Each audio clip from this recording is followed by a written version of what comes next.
Assalamualaikum warahmatullahi wabarakatuh. Jadi penulis ini ya, setelah nyoba banyak banyak merek oli, ya lebih dari 100 lah, 100 piro.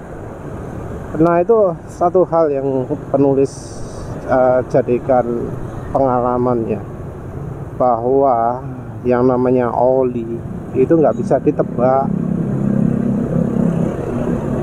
Bahkan beda tahun pun perubahan yang terjadi nggak bisa ditebak. Beda pabrikan, ya kecuali dari pabrikan yang sama, ono kemungkinan ini. Tapi kalau misalnya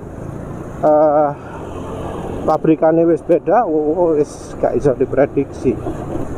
Walau mungkin bisa ngambil kecenderungan, ya itu bukan sebuah patokan yang fix gitu ya.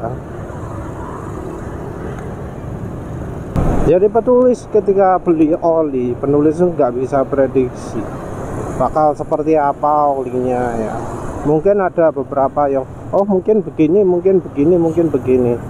Tapi di banyak situasi penulis itu seringnya kayak gini, kayak gini, kayak gini. Banyak nggak nyangkanya. Jadi dulu penulis beli oli Repsol, yang produknya Pacific Lubritama yang lain pasti bagus, tapi ya ternyata ya kecewa karena ternyata tidak sesuai dengan harapan. Yang kemudian ya ternyata merek Repsolnya ya jadi jelek juga, padahal pabriknya sama, cuma beda kemasan, cuma beda peruntukan. Penulis terus ya coba beli oli produk baru dari Repsol Smarter yang full sintetik.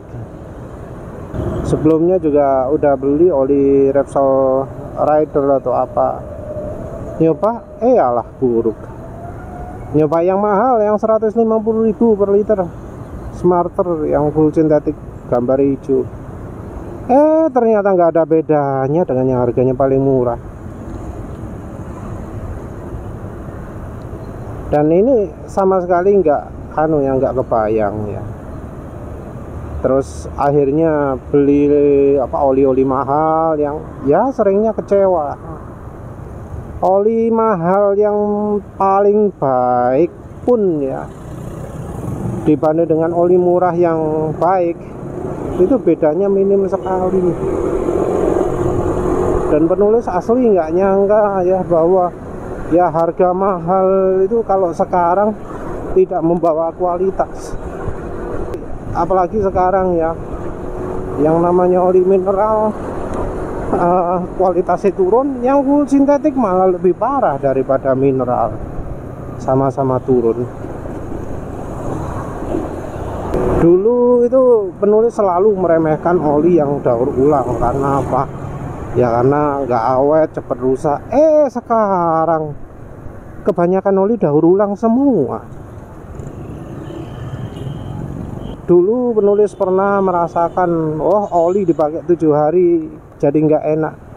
Sekarang sama, pakai oli yang setelah beberapa hari jadi nggak enak. Padahal dulu motornya motor Honda Supra, oli bagus saat itu bisa sampai 6 bulan. 6 bulan ternyata oli jeleknya cuma tahan 7 hari. Nah untuk oli-oli baru ya, oli-oli baru itu kan yo biasanya ono petunjuknya, ada clue-nya, ada tanda-tandanya.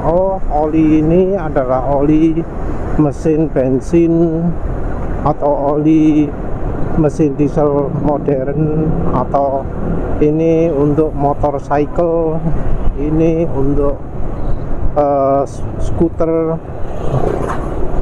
ini oli API, ini API SP misalnya,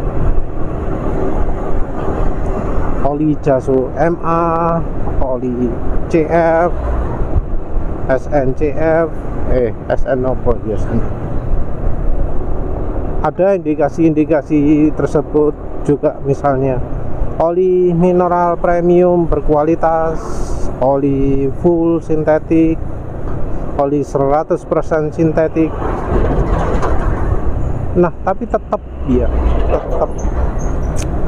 kita itu nggak bisa menebak kualitas sebuah oli dari tulisan yang ada di bungkusnya. Antara sintetik satu dengan yang lain itu beda.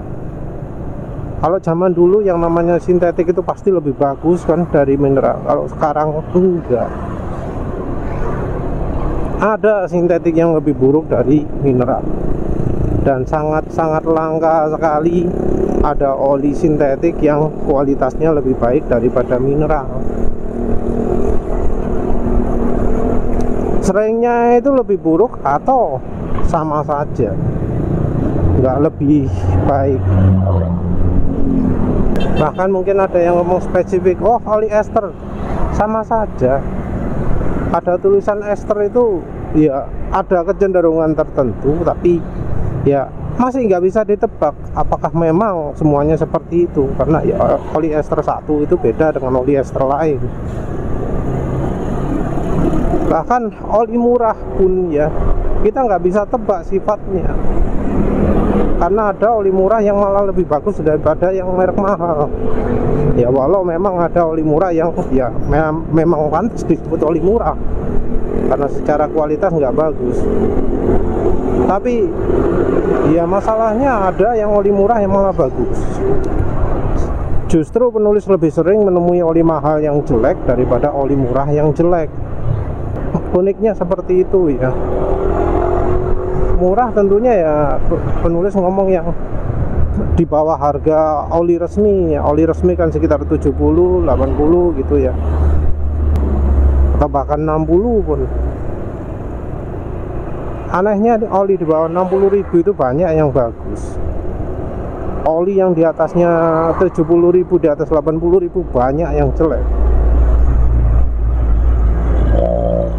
Jadi ya sekarang ini untuk sebuah oli kita cuma bisa mengandalkan review, dan review pun kita harus yang baru karena beda tahun bisa beda hasil juga. Jadi kita kalau misalnya lihat ada review di 3 tahun yang lalu, nah itu bisa saja sekarang sudah nggak relevan, sudah beda. Repotnya seperti itu ya, karena ya sayangnya oli itu makin lama makin jelek. Ya wes lah, itu saja. Terima kasih sudah menonton. Assalamualaikum warahmatullahi wabarakatuh.